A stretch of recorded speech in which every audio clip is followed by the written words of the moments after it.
Good afternoon.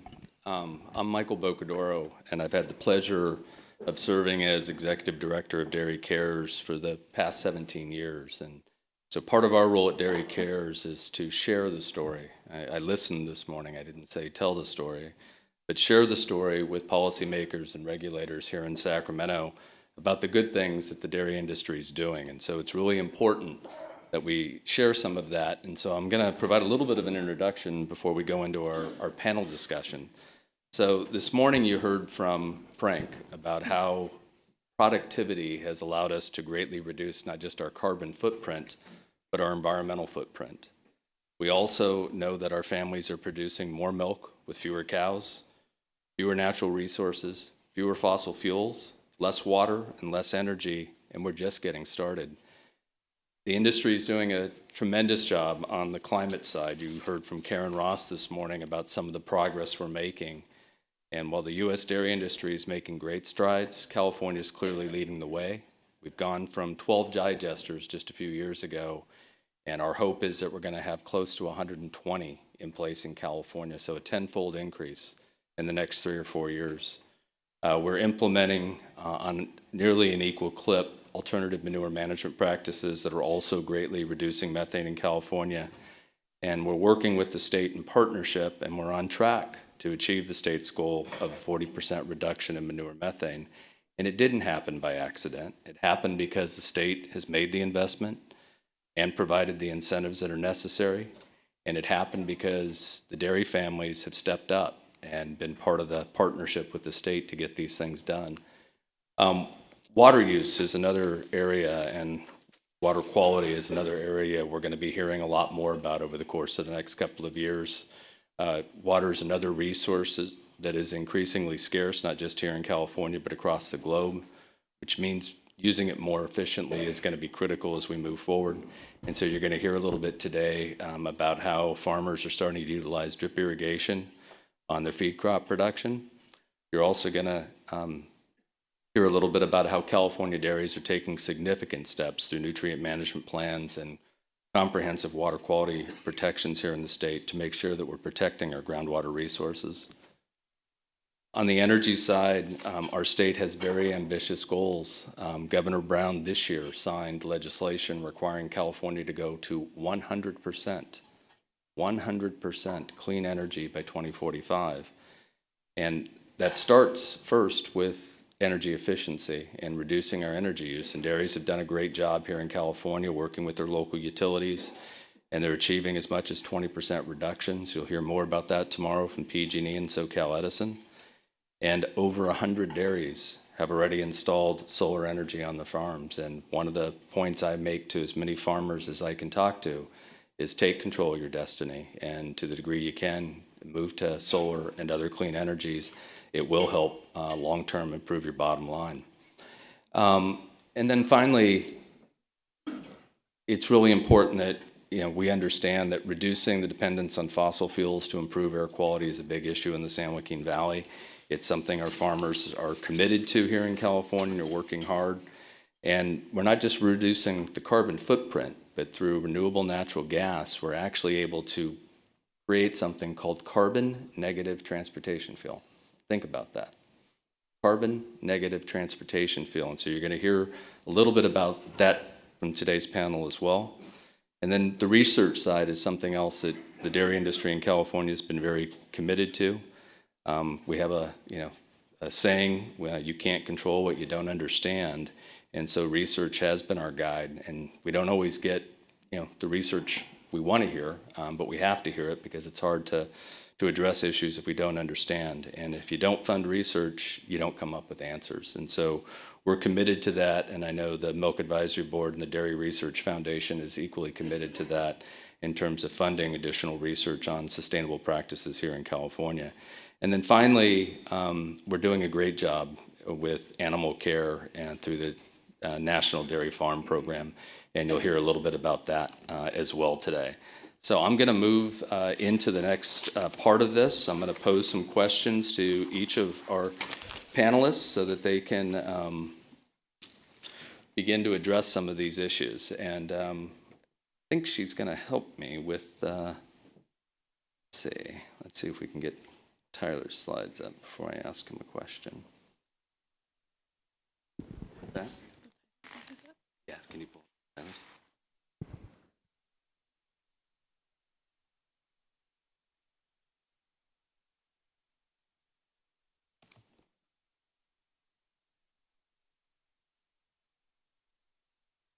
There you go. Got it? Stop. Okay. Great. So my first questions are for Tyler Bennett. And Tyler's president of Bennett Environmental and Bennett Water Systems here in California. And I think, as I said, Tyler, we're all increasingly aware that water's getting scarcer across the globe. Same is true here in California. So tell us about the Alfalfa project and what's being accomplished with water use efficiency on California dairies. Sure, Michael, I'd be glad to. I don't think my microphone's working. Oh. I did. I turned it on. That was definitely. I went to Cal Poly, so I knew to turn it on. And by the way, Frank, you brought the house down this morning, and for a second there, I thought UC Davis was cool. Just for a second, and then we got any Cal Poly out there? All right. So in classic Cal Poly fashion, we learn by doing, and I'm going to take you to something that. There we go. That's what I want right there. So,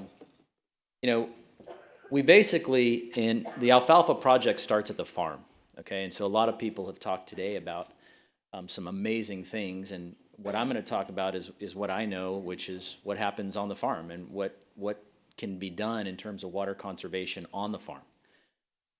In 2015, we decided that we were starting to see some pretty good results with subsurface drip irrigation on alfalfa, provided that you change farming practices to the best practices. And we developed these best practices over several years of failures. I mean, you talk about learn by doing wrong. We basically tripped over ourselves 1,000 times and learned everything not to do in farming alfalfa on subsurface drip irrigation. But we got to a point, and we actually have been told these are some pretty amazing results. In 2015, you'll see down there at the bottom, we had 803 acres in 3 counties, multiple soil types.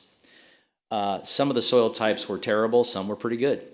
We were able to get 11.5 tons per acre on 2.3 acre feet per acre per year. The state average is 7 tons per acre and 5 acre feet per acre per year. So in our county, or in the surrounding counties where that was done, the metrics for the state basically mirror the county averages. In 2016, we tweaked some things and we did a little bit better. We added more acres, and our average tons per the acre, per the audit report, were 12.77 tons to the acre on 2.39 acre feet per acre for that year. The quality metrics were premium quality on average. Not every cutting was premium quality, but on average, the cutting was premium quality. So if you think about what does this actually mean, right? I mean, well, number one, it means a great economic return for the farmer. And for me, that's where sustainability has to start. I think people have said it before, and I'm not the first to say it, but I would argue that sustainability starts with the economic returns, a good decision, a good financial decision by the businessmen who I know as dairymen. And I think in this case, they were extremely happy with this business decision because of the tonnage and the water savings. So this produced about a 35% rate of return for the dairymen, a payback of 2 years. So if you're borrowing money at 5% and you can make a return of 35%, I think Warren Buffett would take that all day long. Going to the next slide here, if the Cal Poly can figure it out. Let's see here.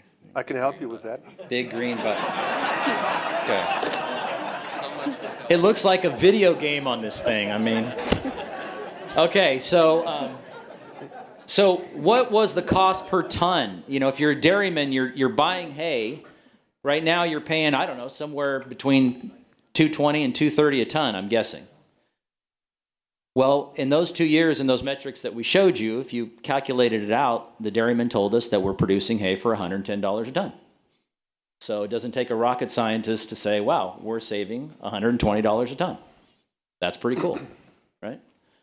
So again, starting with that economic return to the dairyman, and now getting to the part that Michael was wanting me to talk about, which is the water savings. The water savings, green button, big green button, 2 acre-feet per acre per year from 5 to 3. Just make the math simple. We're going to save 2 acre-feet per acre. And we did this on about 1,500 acres. So it's simple math. So the Alfalfa Project is basically saying, well, what if? What if we put this out there on 300,000 of the 600,000 acres of alfalfa in California? And what if we did this by 2024 when Sigma kicks in? Okay, well, by 300,000 acres, 2.5 acre feet, which is what we saved in the audit report, your annual acre feet not applied to the crop would be 750,000 acre feet.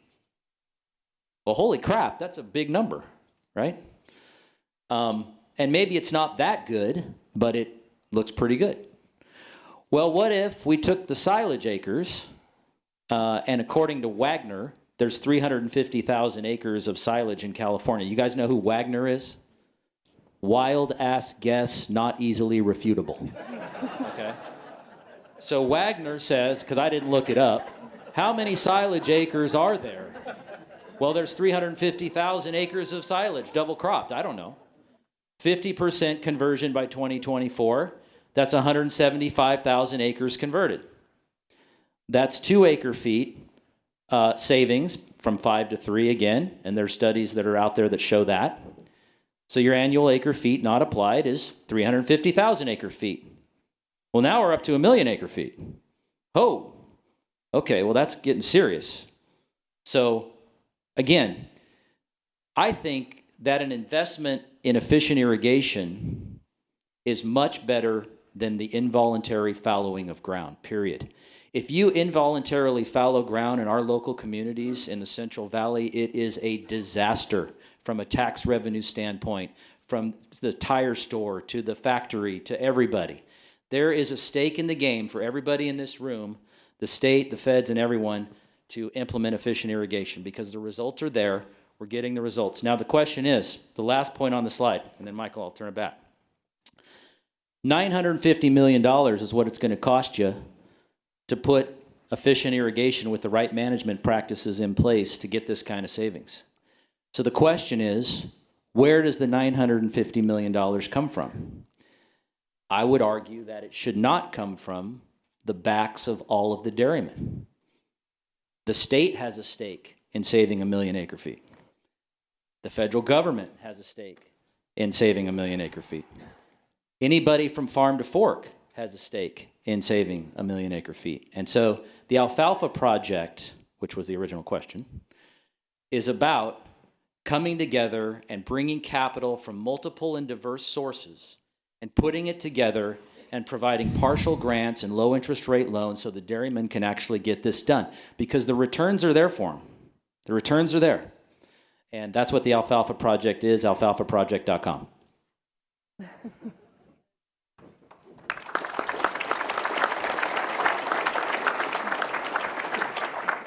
So next I'm going to turn to Dr. Annette Jones, our esteemed state veterinarian, and talk a little bit about cow comfort and care here in California. And the question is, how do the efforts of California dairy farmers and their participation in the National Farm Program ensure humane treatment here in California? Okay, and I think I'm a Davis grad. I think my microphone's working.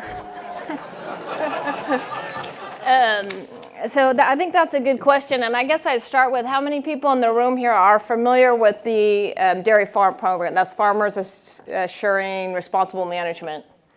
And participating, keep your hands up, yeah. So it's I think that this is a really proactive program that's a national program. There is a very high level of participation. And even though I didn't see animal care and animal comfort jumping up on a lot of our polls, we did just have Proposition 12 on the ballot, and which passed by, I believe it was, 63%, I think, passage rate.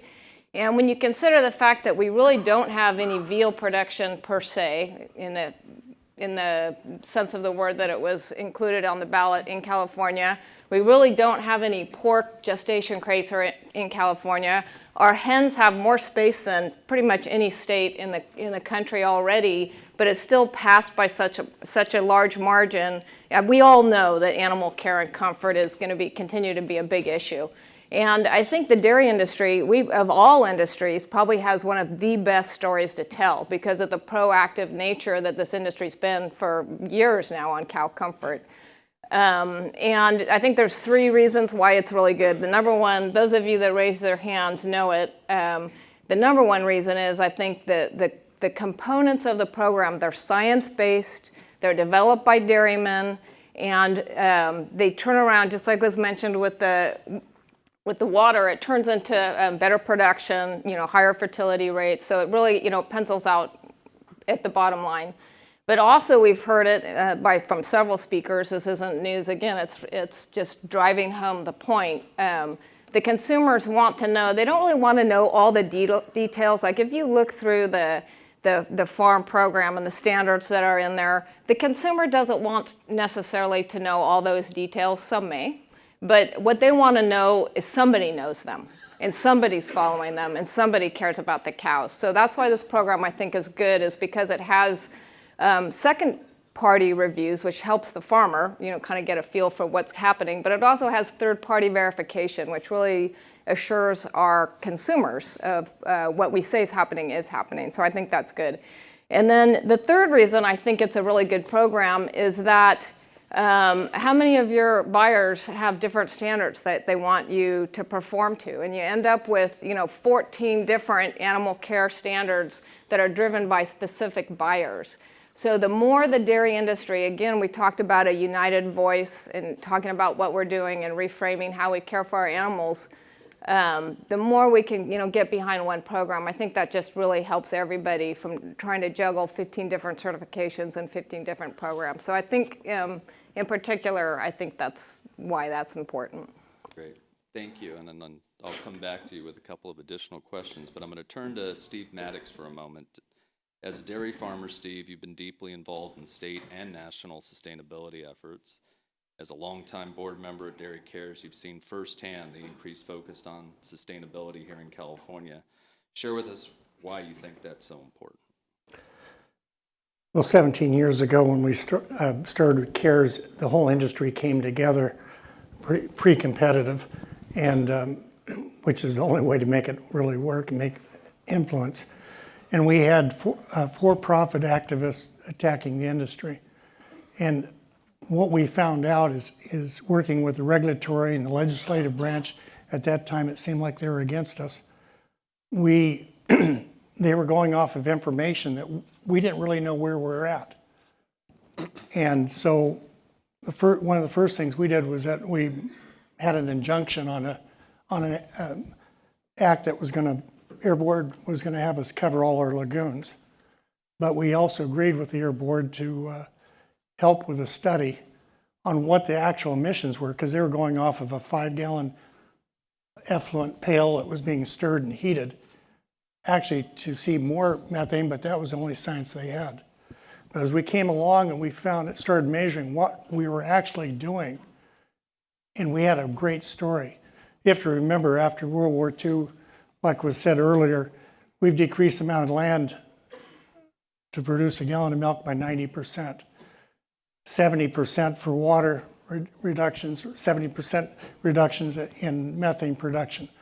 A lot of what we do, we're the original environmentalists in the dairy industry, obviously because we had to take care of the effluent. But we're taking marginal feeds and producing a high quality, nutritious product. But depending on the statistician and how they average out the numbers, they say animal agriculture is number 1 for greenhouse gases, but number 2, at 1% difference, is landfills. But what are we feeding our cows? 75 to 80% is non-edible for humans. The feeds that were shown up there by the Jacobini's, you have to realize that most of our feeds are byproducts. Cottonseed, byproduct. DDG, byproduct of ethanol. Corn gluten, byproduct of high fructose corn syrup. Of course, DDG is from the ethanol plants, but that's also bypass protein that helps better the nutrition of the cows. Sugar beet pulp, bakery products. We have 400 commercially grown crops in California, and I think every one of them can be fed to cows. Cutie oranges during the wintertime, pasta, you name it, we fed it. And the cows can take these feeds, these waste feeds, that's part of the 40% food waste we're dealing with and fighting that story. But greater than the 70% increase in food production we're going to have to do by 2050 or 2055, water is more of a limiting factor. And how we handle our water, how we recycle our water, not just on our dairy farms, which we do, but also our dairy plants up and down our chain, is very, very important. Whether we're filtering out the solids of our effluent to better utilize the water. Subsurface drip, I have 400 acres of subsurface drip on alfalfa. And it's a challenge that we've got. But we need to continuously tell our story, share our story, because the people that are sometimes adversarial don't necessarily know the story, and our public in California anyway is third and fourth generation removed from the farm. Grandma and Grandpa didn't have a farm. Thank you, Steve. I've already shared a lot of the progress that's being made with dairy digesters here in California. So next I'm going to turn to Sahar Kamali with Clean Energy. She's the Director of Business Development for Clean Energy, and they're a leader in renewable natural gas transportation for fuel here in California. So question for you is, we know these projects dramatically reduce methane on dairies. What other environmental benefits can we expect, and why is that so important here in California? Sure. So Clean Energy Renewables, we're really in the business of delivering RNG to the vehicle fuel market. Most of our product gets delivered into California because we have the low carbon fuel standard. And so what we really find exciting about these dairy digester projects is you're not just eliminating the emissions at the farm, but you're taking this product and displacing a high carbon fuel like diesel. So really what it represents is you take a dairy digester, clean it up to RNG product gas, put it into a vehicle that's displacing, it's now a heavy duty truck that's running on renewable natural gas. You're talking about a 350% GHG emissions reduction compared to that diesel truck that was just operating at its baseline. So it's been really exciting in terms of just the RNG that we have today in California, which is mostly coming from landfills. To date, it's been about 360 million gallons delivered into California of RNG. And that represents actually 7% of the total credits under the LCFS. So when you talk about dairy digester gas, that's such a greater negative carbon reduction, it's going to be a huge part of the solution for the low carbon fuel standard. And given your insider's perspective, how much potential is there for RNG in California, and what are the obstacles to making sure we achieve that potential? Sure. So today we still have, there's still a lot of potential for RNG growth, just displacing the landfill gas with dairy digester gas. But really, we're really looking at the bigger picture and making sure that, for fleets to convert to natural gas vehicles, they need access to grant funding, and they need to have access to convert their vehicles at economic cost. So Clean Energy has a Zero Now financing program, which allows a fleet to purchase or finance a truck for the same cost as a diesel truck, and really also purchase the diesel fuel, purchase the RNG fuel at a discount to diesel today. So having visibility into your vehicle costs and visibility into the fuel costs into the future is really going to make sure that you can convert your fleet, and that it'll make sense for you for the long term.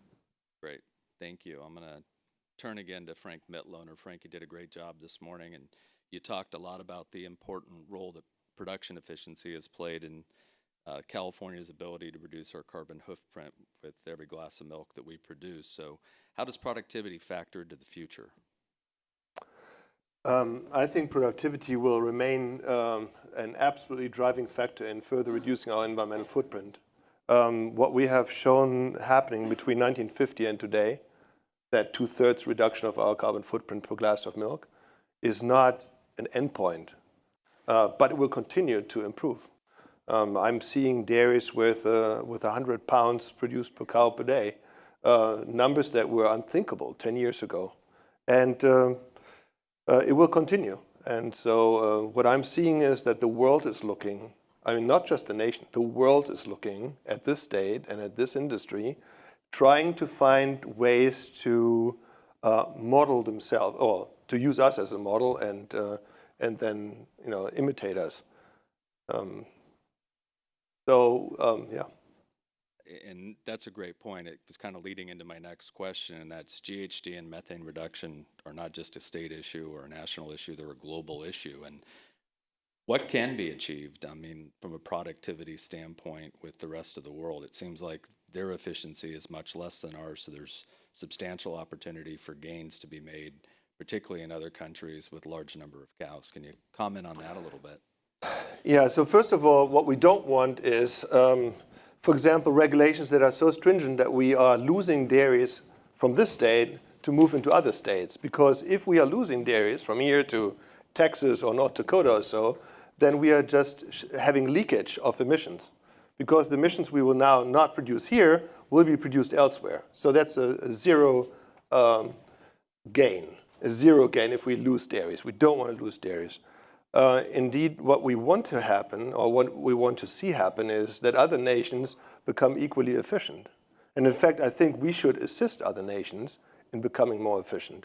For example, a country like India has hundreds of millions of cows. Hundreds of millions of cows. And their efficiency is so dismal that that is the reason why they need so many cows. So if they produce 1,000, maybe 2,000 pounds of milk per cow per year, then that is a travesty. Those cows, they walk between the houses and eat the little bit of grass they find. There is no veterinary system keeping those parasites out. There is no advanced genetics. These cows are producing at a level that is just right above maintenance. And that gives the world livestock sector a black eye. And that's India. That's not Africa, where it's even worse. In many African countries, a beef animal will not be harvested in 2, 3, 4 years. It is the piggy bank of the family or tribe. It will live for 20 years, or however long it takes for it to fall over. And at that point, it will be consumed. Now, that is how you really give a black eye to livestock with respect to environmental performance. That has to stop because it's not sustainable. And if some of the environmental, more global entities point their fingers at livestock, that's one of the main reasons. And we can assist that to stop or to reverse. And we have shown it happening, that reversal, historically here in the United States. Great, thank you. And I want to come back to Dr. Jones for a moment. One of the things that did show up on Linda's consumer survey was antibiotic usage. And I know that CDFA, Dr. Jones, you and your staff have been at the forefront of the conversation on antibiotic stewardship and antibiotic resistance. And what are some of the key take-homes for the crowd today on how this topic plays into dairy sustainability? Yeah, sure, and I don't think anyone here, we just were talking about animal care, so I don't think we want to have antibiotic-free become the mantra, because then we're going to be fighting for recovery. What we really need to do is push what the dairy industry has been doing for some time, which is responsible use of antibiotics. And that's what the human health world's done. We know that use in humans really has contributed, to the most part, to the resistance of most concern for human health, but use in livestock does play a part in overall resistance. So we need to, we have a dog in the fight. We want to be able to use resistance for those animals that need it, because we do care about the health and welfare and well-being of our animals. They're high value, they live for a long time. And we also want to, the dairy industry, we want to tell the story, because you're so far ahead of, again, just like you compared it to other countries, but to other states, to other industries. The dairy industries way in the forefront. And it's because you all mostly do, or especially if you're following best practices, you already have a relationship with the veterinarian.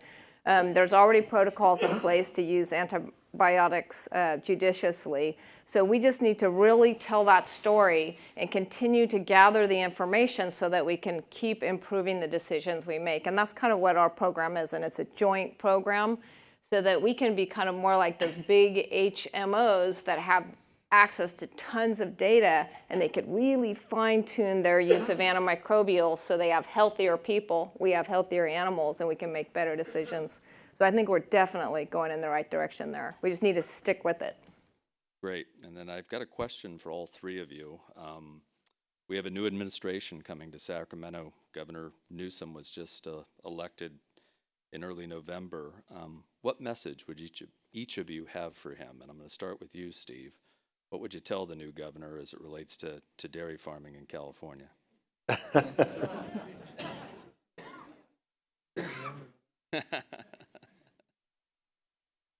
I would encourage him not to go with the emotion or the basis of it. I'd remind him that in the late 70s, Idaho did a study on what was the best industry for sustainability, for profitability, for the rural economy, and they came up with the dairy industry. Basically because dairymen spend money, they support their communities, they're generational, and they're bottom line driven, and that's what sustainability is all about. Tyler, I'm teeing you up. What would you tell the new governor? Did he go to Cal Poly? No. I would tell him that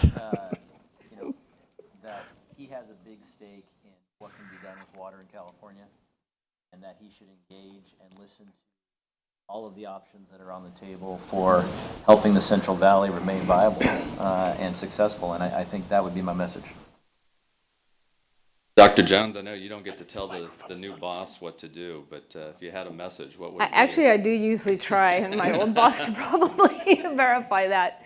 But I think that the number one thing is that he's going to really, there's some loud voices, we all know who they are, and they're going to be yelling in his ear about all kinds of issues with animal agriculture. And I think that he himself and his key staff members really need to get to know I'm talking to a dairy audience, but I would say all of animal agriculture. Once you get out on the farm and you actually see how things are done, I don't know anybody who hasn't at least slightly changed their opinion on what really is real. So that would be my number one thing, is take some time and get to know animal agriculture. Don't just listen to sound bites. Well, we're counting on you to carry that message loudly when he takes office in early January. Before I turn to Sahar with the same question, I'm going to remind you that there are question cards. It looks like we do have a few moments for a few questions, so if you'd like to fill out a question card and get it passed in, we can try and get it teed up with the audience, with the panelists today. So Sahar, you've got one opportunity to send a message to Governor Newsom, and you got a lot of his regulatory staff here. What would it be? I just think that, to continue to look at this opportunity with dairy digesters and solving our transportation fuel mix, looking at reducing the carbon intensity of our transportation fuel, there's a lot of different elements that go into it. We need help from, the utilities. We need to make sure the interconnects make sense. We need to make sure those timelines are reasonable. We need grant funding support for dairymen. We need grant funding support for the transportation fleet owners as well. So just working together with all the different agencies and having, having the ability to really have a immediate solution to our GHG issues. Great. And Frank, same question. You got a moment to tell the new governor. He wouldn't even listen to me, but well, I would tell him, look, Hollywood and Silicon Valley might be very important industries, but it's nothing compared to agricultural the backbone of this state. I feel that agriculture is really undervalued, and there are a lot of pressures on agriculture, and some of them are deserved, but others are not. And I think that a recent trend that I've observed, which is that government agencies are now more partnering with industry, is the step in the right direction, because the stick approach is not, the carrot approach is. The approach that people are more likely to work with and be open to, and I think I think that that is a trend that I would hope that his administration will continue. Great. And so we've got a couple of questions from the audience, and I think one of these is for Dr. Jones, but I'd love to hear Steve's comment on it as well as a dairy farmer. Question is, how can we move forward with increasing efficiency in animal welfare, especially considering the public perception of animal welfare that we have in this country? Go ahead, Annette. Me first? Yeah. I think it's a matter really just of telling the story. I think there's a lot of efforts that various organizations that most of you belong to have already made that are successful. And it's a matter of having the farm gate open to visually show people what it's like on a farm to really raise an animal, not be afraid of that. And then the last thing I would say is, the other thing is, that means we kind of do have to be doing it right on the farm, right? Once you open the gates. So, and that comes from the owner and your key management staff. So it comes from the top to insist that we really use best practices on the farm. And you have to, I know there's a million things pulling you in different directions, but it needs to be looked into and verified that it happens every day. Steve, we'd love to get your perspective on that question too.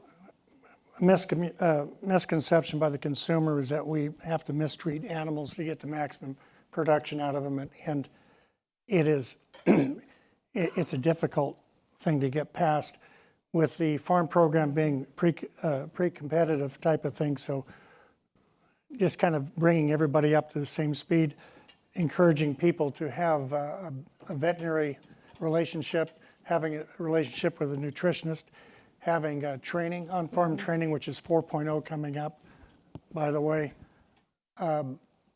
Again, proving out, doing what we're doing anyway, but documenting it to prove to the questionable or the questioning public is very important.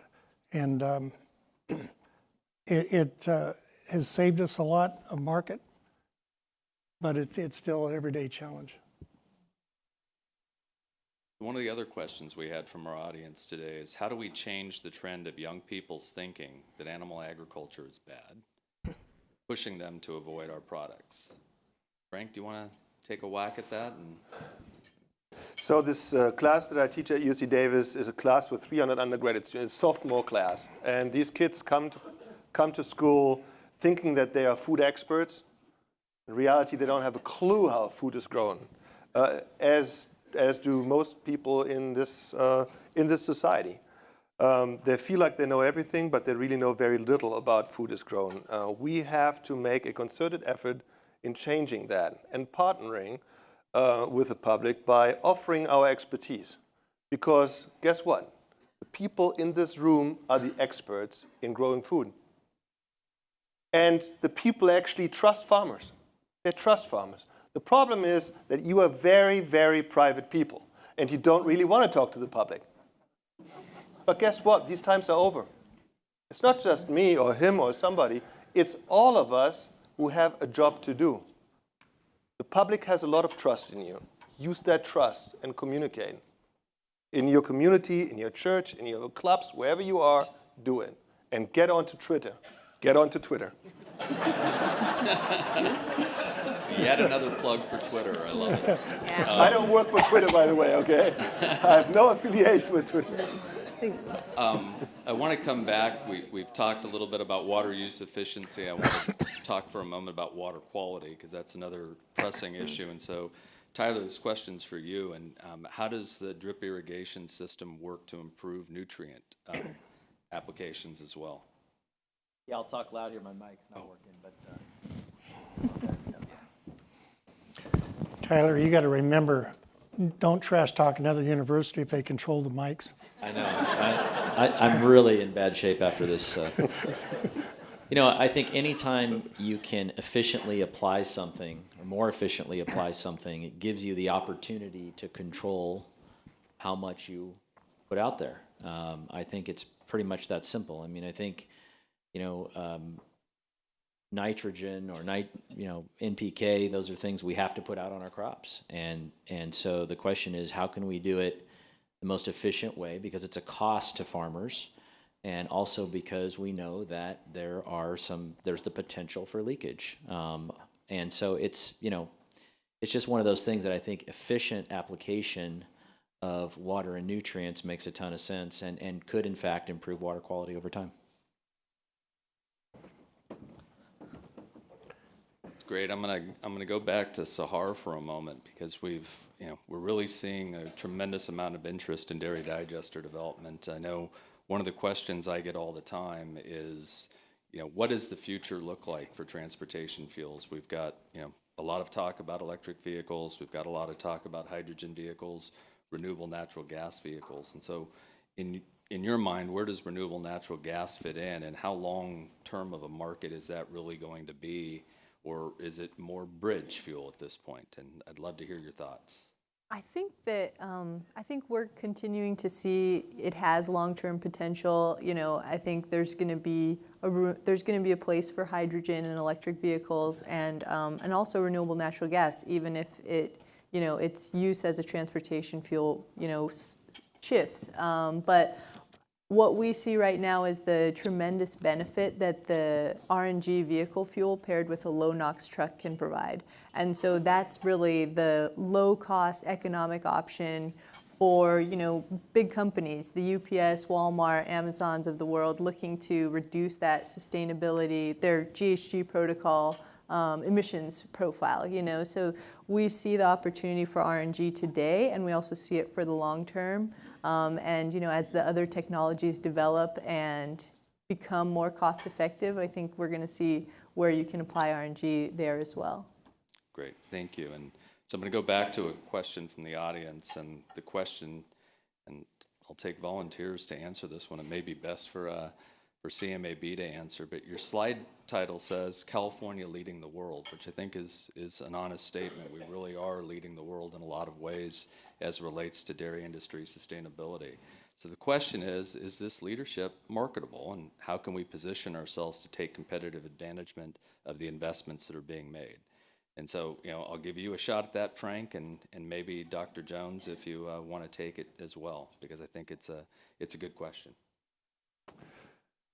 Well, I think that that we already hold this title, and when you, for example, go to the World Ag Expo, you just have to open your eyes and see how many people from all over the world are there with their cameras, looking at our technologies, looking at our practices, and so forth. When I'm at a place like Harbin in China, which is a massive new dairy area, they're trying to simulate what we have here. Quite frankly, that's what they do, and that's what most other major dairy areas in the world do, and maybe we can assist some of them. That doesn't mean we want to make them competitors, but it means we do want them to help get on their feet, because if they're not on their feet, if they're just limping along, they're giving everybody a black eye, as I said before. Good. Dr. Jones? And I'm thinking we really would be missing an opportunity if we didn't convert our antimicrobial use and stewardship program into a marketing opportunity, because California definitely, it's the most practical approach that I've seen to antimicrobial use and stewardship and trying to get ahead of issues. It has the most buy-in from producers as well as a lot of interest parties, including physicians. And I think we really should be taking advantage of trying to, the retailers are getting beat up every day. They want antibiotic-free, but they can't get enough pork with antibiotic-free, et cetera, et cetera. So if we don't really turn that into a win, I think we'll be missing a huge opportunity. Great. Steve, you want to take a shot at that? Sometimes the point guy in the military gets shot. So you don't only be out too far in front. But, we're being pushed not only by tight margins. That's not even tight this year. But tight margins, the regulatory stance, legislative stance in pushing us to get there. And a lot of the current things we've been doing the last couple of years isn't to increase the margins, just to try to maintain it where it's at, whether it's with labor savings, whether it's with doing additional cow testing so you get your vaccinations dialed in to get your antibiotics use reduced, healthier cows, are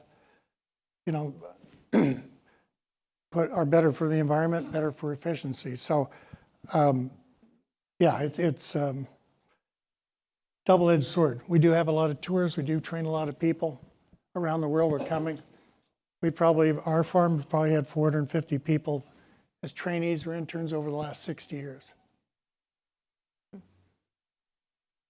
So a couple of you have already touched on this, and I think it's, I know Dr. Jones touched on it, and Frank, you've touched on it, is how do we show this great model that California is developing to others to follow? How do we make sure that they follow our lead? You've talked a little bit about this, Frank, and Dr. Jones, I'd love to hear a little more comment on that, because we can't do it if California does it alone. We have to have others doing the same things. How do we make sure that happens?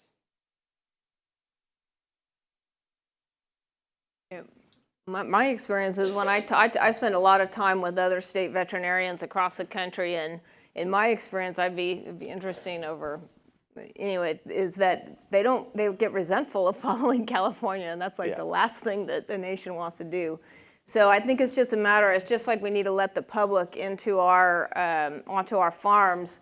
We also need to let the dairy farmers across the country and the retailers across the country to let them see we are actually not, we're leaders, but we're not that different than you. Because I think when we start every conversation with we're the best, I then struggle to get the other states on board behind us. So I think we need to start with we're in this together, and these are some things that work for us. We might be under the gun more than you, so we figured a few things out to really bring them on board with us, and that, I think, would help. I completely agree. I spend a lot of time in states like Wisconsin and so on, and when they hear Happy California Cow campaigns, they just cringe, okay? They don't want to hear that. They're very much allergic to it. And they don't want us to say we are the leaders in ABC, but I totally agree that we should partner. Your industry should partner with industries throughout the country, and that we can offer a lot of lessons learned. We will be leading the way because we are always the first place where things happen. Exactly. Most of these sustainability issues, I'm a native from Germany. I can tell you where that sustainability stuff comes from. It comes from the Netherlands and Germany and Denmark. That's where it happened 20 years ago. Then it hops across the Atlantic and it ends up in California. Then we do our little thing, and then it goes from here to Oregon, Washington, and so on. And then it spreads throughout here, and then it goes to Mexico. And then 5 years later, it hops across the Pacific to China. That's how sustainability works. I've observed that for a long time now. And so when I want to know what's about to come in the near future, all I do is look at what happened 10 years ago in Europe. And then I can answer that.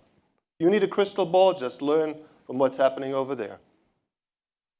Thank you. And so we're getting ready to wind down. We've just got a couple of minutes. So why don't I give each of you an opportunity to offer a parting shot. What would you like to communicate to the audience today? And we'll start with you, Tyler. If you had one message for everybody today, what would it be? I think the message is that everyone has a stake in a successful dairy industry.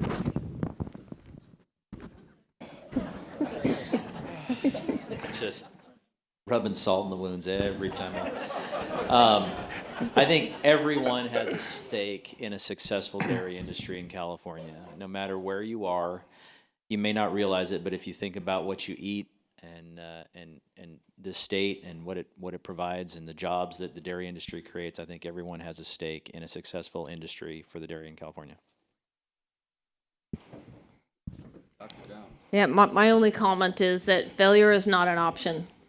So we got to work together and figure this out and make it work and be strong as we've ever been, and it's doable. Zahar, that parting shot for the audience today. You are thinking about RNG or want to know more about RNG, or you want to run your milk trucks on RNG, please come talk to me. Frank? So about 5 years ago, a conference like this wouldn't have happened. Most of you wouldn't want to discuss something like sustainability. Today you are here in an overwhelming number, not just dairy industry, but also other stakeholders from within agencies and so on. Use that opportunity wisely and get ahead of the curve. Get out of your hole and get out in the public and communicate what you do. It is extremely important. It is your legacy that's at stake, that some people want to take away from you. Don't let that happen.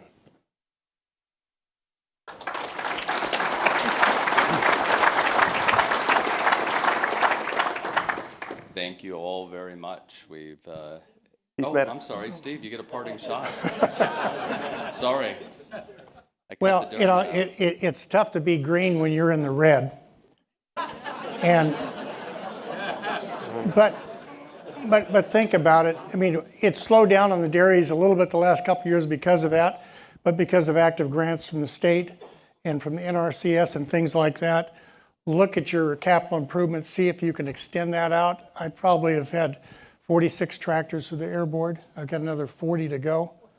I've got feed trucks, that I've got NRCS projects, all of that, but everything in, whether we're talking animal welfare, environmental stewardship, everything we're doing, feeding cows, cow care, it all goes down to a bottom line influence, and it adds to profitability. As long as it adds to profitability, people will be following us. But feel free to share with your neighbors. We're not doing like we used to 30 years ago. Visit your neighbors, talk to your neighbors, and then we can talk to the people out of state. Let's push it.